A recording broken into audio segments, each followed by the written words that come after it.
दोस्तों, वो कहते हैं ना, संघर्ष और असफलता ही इंसान का परिचय सफलता से कराती है। जी हाँ दोस्तों, आज मैं जिस व्यक्ति की बात करने जा रहा हूँ उनकी लाइफ हर किसी को इंस्पायर करती है। उन्होंने अपनी लाइफ में काफ़ी सारे संघर्षों को पार कर सफलता की ऊंचाइयों को छुआ। दोस्तों, इन्होंने अपने लाइफ में इतने स्ट्रगल का सामना किया कि इनके पास इतने पैसे भी नहीं होते थे जिससे कि वो अपना पेट भर सकें, और कोक की खाली बॉटल बेचकर किसी तरह से अपना गुजारा करते थे। और हर संडे साथ मिल चलकर कृष्ण मंदिर सिर्फ इसलिए जाते थे ताकि वहाँ मिलने वाले फ्री के प्रसाद से सप्ताह में एक बार पेट भर के भोजन कर सकें। दोस्तों, इतने संघर्षों के बावजूद इन्होंने कभी हार नहीं मानी और एप्पल जैसी महान कंपनी की नींव रखी। जी हाँ दोस्तों, मैं बात कर रहा हूँ एप्पल के फाउंडर स्टीव जॉब्स की। सो हेलो दोस्तों, मैं हूँ अभिषेक और आप देख रहे हैं जस्ट जुनून, जुनून कुछ कर दिखाने का। दोस्तों, इनके लाइफ में वो दौर भी आया जब इन्हें अपनी ही कंपनी से रिजाइन करने को मजबूर कर दिया गया, लेकिन इन सब के बावजूद इन्होंने कभी हार नहीं मानी और आगे बढ़ते रहे। तो आइए जानते हैं इनके स्ट्रगल भरी लाइफ स्टोरी के बारे में।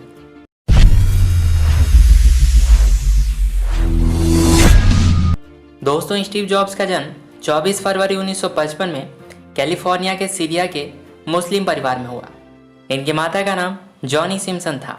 हालांकि जब स्टीव पैदा हुए तो उनकी माता की शादी नहीं हुई थी और इसलिए उन्होंने स्टीव जॉब्स को गोद देने का फैसला लिया, और इसके बाद उन्होंने पॉल और क्लारा नाम के कपल को स्टीव को गोद दे दिया।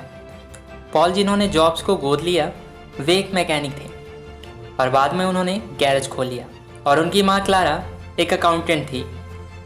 जॉब्स की रुचि शुरू से ही इलेक्ट्रॉनिक्स में थी और इसलिए वे गैरेज में रखे इलेक्ट्रॉनिक सामानों के साथ छेड़छाड़ करते रहते और हमेशा कुछ नया जानने में लगे रहते। स्टीव जॉब्स बचपन से ही विलक्षण प्रतिभा और कुशाग्र बुद्धि के छात्र थे। हालांकि उन्हें स्कूल जाने के बजाय घर पर बैठकर किताबें पढ़ना अच्छा लगता था। शुरुआती दिनों में स्टीव जॉब्स के माता पिता ने किसी तरह उनके हाई स्कूल तक का खर्च उठा लिया, लेकिन जब स्टीव जॉब्स का एडमिशन ऑरेगन के रीड कॉलेज में हुआ तो यहाँ की फीस इतनी अधिक होती थी कि स्टीव के माता पिता की पूरी जमा पूंजी इस कॉलेज की फीस में खर्च होने लगी। और पहले सेमेस्टर के बाद ही पैसों की कमी की वजह से जॉब्स ने कॉलेज ड्रॉप आउट का फैसला लिया। लेकिन कॉलेज से ड्रॉप आउट लेने के बाद भी कैलीग्राफी में अपने इंटरेस्ट की वजह से वे सिर्फ कैलीग्राफी की क्लास अटेंड करते थे, और इसी दौरान उनकी दोस्ती वोजनियाक से हुई। वोजनियाक की भी रुचि स्टीव की तरह ही इलेक्ट्रॉनिक्स और कंप्यूटर में थी। दोस्तों, स्टीव जॉब्स को अपने शुरुआती दिनों में आर्थिक तंगी की वजह से काफ़ी बुरे दौर से गुजरना पड़ा। स्टीव के पास इतने पैसे भी नहीं होते थे कि वह अपने पेट की भूख मिटा सके, और वे कोक की बोतल बेचकर किसी तरह अपना गुजारा करते थे। और हर संडे साथ मिल चलकर कृष्ण मंदिर सिर्फ इसलिए जाते थे ताकि वहाँ मिलने वाले फ्री के प्रसाद से वीक में एक बार पेट भर के भोजन कर सकें। इतना ही नहीं दोस्तों, स्टीव ने पैसों की कमी की वजह से कई रात अपने दोस्तों के कमरे में फर्श पर सोकर गुजारा।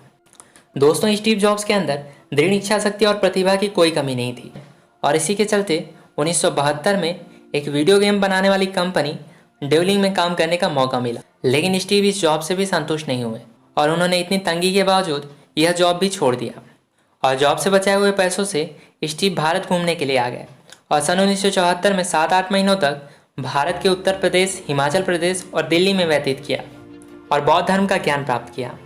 और बौद्ध धर्म की शिक्षा लेने के बाद स्टीव अमेरिका लौट गए।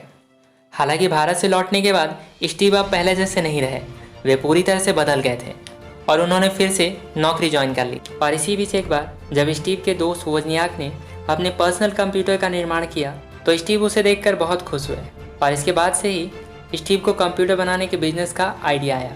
इसके बाद सन 1976 में जॉब्स ने अपने दोस्त के साथ मिलकर अपने पिता के गैरेज में कंप्यूटर बनाने का काम शुरू किया, और गैरेज से शुरू हुई इस कंपनी का नाम एप्पल रखा। इसके बाद इस कंपनी ने एक के बाद एक नया आविष्कार किए और सफलता के आयामों को छुआ, और साल 1980 तक जॉब्स की यह कंपनी एक प्रतिष्ठित और विश्व की जानी मानी कंपनी बन गई।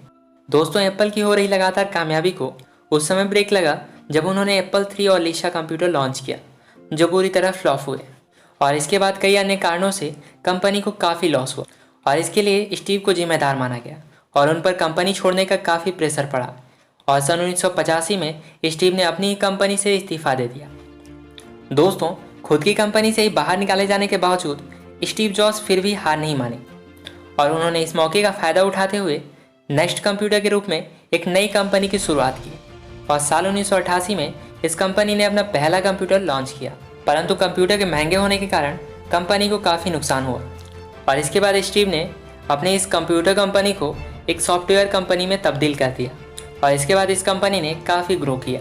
और इसके बाद सन 1996 में एप्पल ने स्टीव की यह कंपनी $427 मिलियन में खरीद लिया और एप्पल में स्टीव की वापसी सीईओ के रूप में हुई। लेकिन इस दौरान एप्पल काफ़ी बुरे दौर से गुजर रहा था और इसके बाद स्टीव के मार्गदर्शन में आईपॉड म्यूजिक प्लेयर और आईट्यून्स लॉन्च किया और 2007 में एप्पल ने अपना पहला मोबाइल फ़ोन लॉन्च कर मोबाइल की दुनिया में क्रांति ला दी। और इसके बाद एप्पल ने एक के बाद एक नए प्रोडक्ट्स लॉन्च कर सफलता की नई ऊंचाइयों को छू रही है। 2011 में स्टीव की तबीयत काफ़ी ख़राब चल रही थी और 2 अक्टूबर 2011 को दुनिया की सबसे बड़ी कंपनी एप्पल के को फाउंडर स्टीव जॉब्स का निधन हो गया। दोस्तों, आज स्टीव जॉब्स इस दुनिया में नहीं है, परंतु उन्हें एप्पल जैसे महान कंपनी की नींव रखने के लिए हमेशा याद रखा जाएगा। उनका हमेशा मानना था, नॉलेज गेन करने के लिए हमेशा भूखे और पागल बने रहो। इन्होंने अपनी लाइफ में तमाम संघर्षों को झेलकर एप्पल जैसे कंपनी को सफलता की ऊंचाइयों तक पहुंचाया। तो ये थी स्टीव जॉब्स की बायोग्राफी। आपको इनकी लाइफ की कौन सी बात ज़्यादा प्रभावित करती है, हमें कमेंट करके बताएं। सो आज के लिए इतना ही, मिलते हैं नेक्स्ट वीडियो में। तब तक के लिए बी हैप्पी, बी पॉजिटिव।